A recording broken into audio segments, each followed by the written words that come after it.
ಜೈನ ಮಲ್ಲಿಕಾರ್ಜುನ ಅಕ್ಕಮಹಾದೇವಿ ಗುಹೆಯಲ್ಲಿ ಇರುವಂಥ ಈ ಚಿತ್ರೀಕರಣ.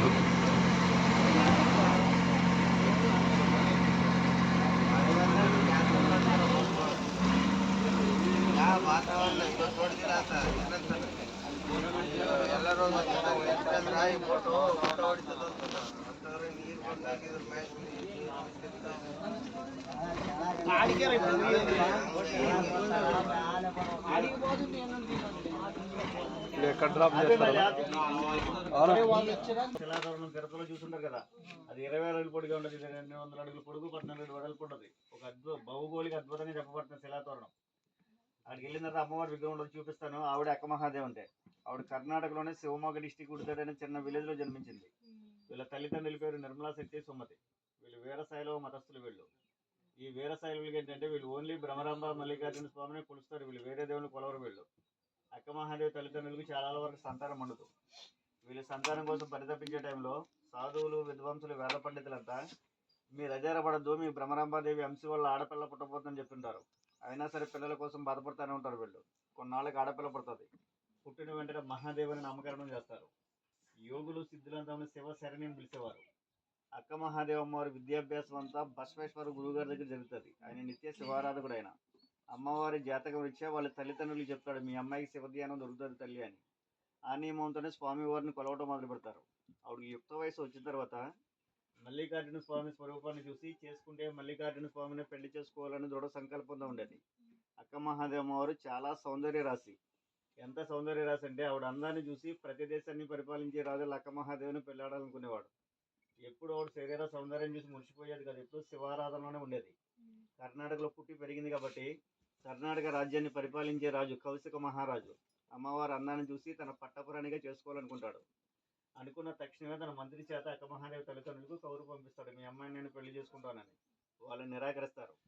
మా అమ్మాయి కారణ జన్మరాలు, ఈ జన్మకు పెళ్లి యోగం లేదు, ఒక శివుడికి అంకితం అని చెప్తారు వాళ్ళు. ఆ విషయం మంత్రి రాజుగారితో చెప్తే రాజుకి చాలా కోపం వస్తుంది. ఏంటి వీళ్ళు నా రాజ్యంలో బతుకుతూ నేను పెళ్ళాడదామని నిరాకరిస్తున్నారు, బలవంతంగా సరే లాక్కరండి, నేను రాక్షస వివాహం ఆడతానని చెప్పి రాజభటులు పంపిస్తాడు.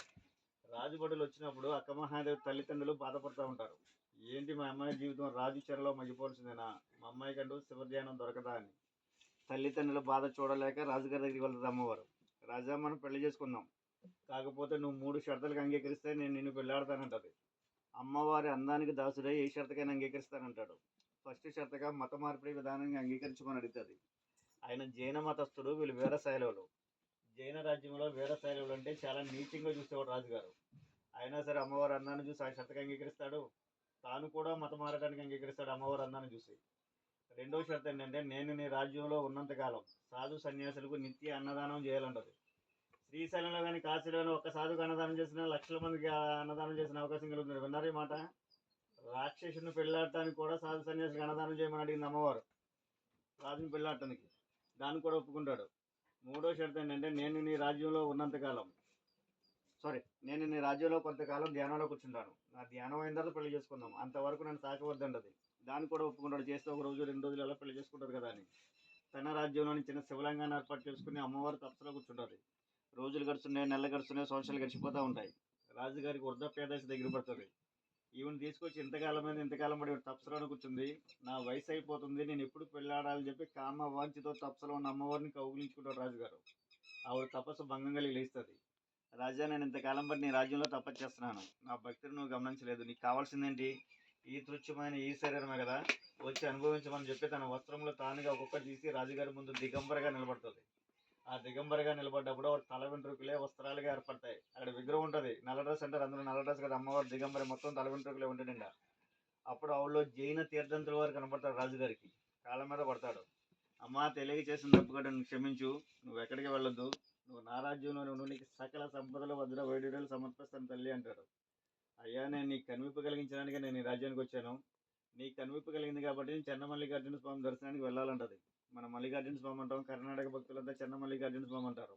ఈ చెన్న మల్లికార్జున పదం కూడా అమ్మవారు రాసిన వచనంలో పదం అది.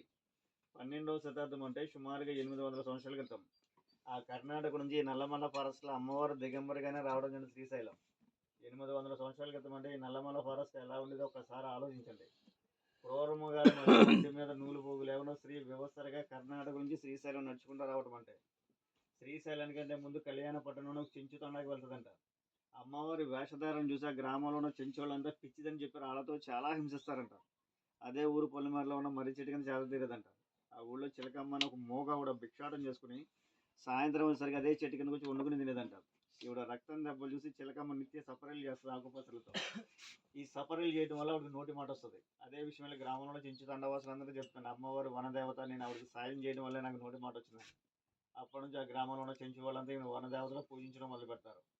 వాళ్ళు ఎప్పుడు దేవతలు పూజించడం మొదలు పెట్టారో అదే టైంలో శ్రీశైలం మల్లికార్జున స్వామి దర్శనం చేసుకుని ఆవిడ గురువు గారు అల్లమ్మ ప్రభు చెప్పిన గురు ఉపదేశం ప్రకారం తపస్సులో ఎక్కడ కూర్చోవాలి అని అన్వేషించే టైంలో మనం వెళ్ళి గుహల్ని వనదేవత అని పిలుస్తారు. ఇక్కడ ఆ వనదేవత ప్రత్యక్షమై, అమ్మ నువ్వు మంచి సంకల్పంతో చెగటిని నేను కాపాడుకుంటాను, నువ్వు వచ్చి నా గర్భంలో వచ్చి కూర్చో అమ్మ అని చెప్పి తానంతటిగా తానుగా వెలసిన విద్వాంసులు, వేద పండితులు, యోగులు చెప్తుంటారు. మనం వెళ్ళి గుహల్ని పురావస్తు శాఖ వాళ్ళు అయితే 1,00,000 సంవత్సరాల క్రితం ఏర్పడని వాళ్ళు చెప్తున్నారు.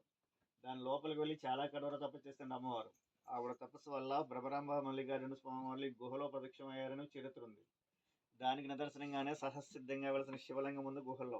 ఆ స్వామి దర్శనానికి ఎంత దూరం వచ్చాం మనం. శ్రీశైలం ఉన్న స్వామిని జ్యోతిర్లింగం అన్నది స్వయంభులింగం. ఇది శ్రీశైలం ఉన్న స్వామికి అయితే మనం అభిషేకాలు చేస్తున్నాం. ఈ లోపల ఉన్న స్వామికి ఎవరో అభిషేకాలు చేయరు. సహసిద్ధంగా ఒక పడతా ఉంటుంది లింగం మీద. 365 రోజులు ఈ స్వామికి అభిషేకం జరుగుతూనే ఉంటుంది. మనం ప్రతి దేవాలయానికి వెళ్తాం. దేవాలయం ముందు శిలాతోరణం కానీ, ముఖద్వారం కానీ, గుమ్మాలు కానీ, గడపలు కానీ మనం ఏర్పాటు చేస్తాం. ఆ కేవ్స్ ముందు సహస్రంగా ఏర్పడ శిలాతోరణం ఉంటుంది. దానికి మనం లోపలికి వెళ్తాం. 200 అడుగులు పొడుగుంటుంది. ఒక భౌగోళిక అద్భుతంగా చెప్పబడుతుంది శిలాతోరణం. మనకి తిరుపతిలో ఉన్నదైతే 26 అడుగులు పొడుగుంటుంది. ఇది 200 అడుగులు పొడుగు. భగవంతుడు గుహలో కొలువై ఉన్నాడు అనడానికి నిదర్శనం శిలాతోరణం ఒకటి. లోపల స్వామివారి మీద పడే డ్రాపు వర్షాకాలం కానీ, ఎండాకాలం కానీ, ఏ కాలమైనా ఒకే చుక్క పడుతుంటుంది. వర్షాకాలంలో ఎక్కువగాను, ఎండాకాలంలో తక్కువ కాకుండా. భగవంతుడు లేడని వితండవాదం చేస్తుంటారు చూడు మూర్ఖులు, ఆడు కూడా భగవంతుడు కనపడతాడు లోపల. అటువంటి ప్లేస్లో కదంటే సైలెంట్గా వెళ్ళి స్వామివారిని దర్శనం చేసుకుని తల 3 సార్లు తాగించండి. మీరు భారీగా వరాలేం కోరవసరం లేదు. ఆయన తెలియని బాలంటే మన దగ్గరే ఉండవు. తీర్థాన్ని ఉన్న వచ్చి వాళ్ళు వస్తానే ఉన్నారు. సర్వంతర్యామైన ఇక్కడ ఒక 2 సాధువులు ఉన్నారు. ఒక్కరోజు మనం ఇల్లు క్లీన్ చేయకపోతే మన ఇల్లు ఎంత దరిద్రంగా ఉంటుందో, దానికి డబ్బులు ఉంటుంది, గబ్బిలాలు ఉంటాయి లోపల.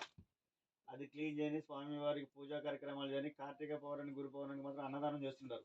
మనం పెట్టే కానుకలతోనే. వేల రూపాయలు వేస్ట్గా తగలబడుతున్నాయి కదా రోడ్ల మీద.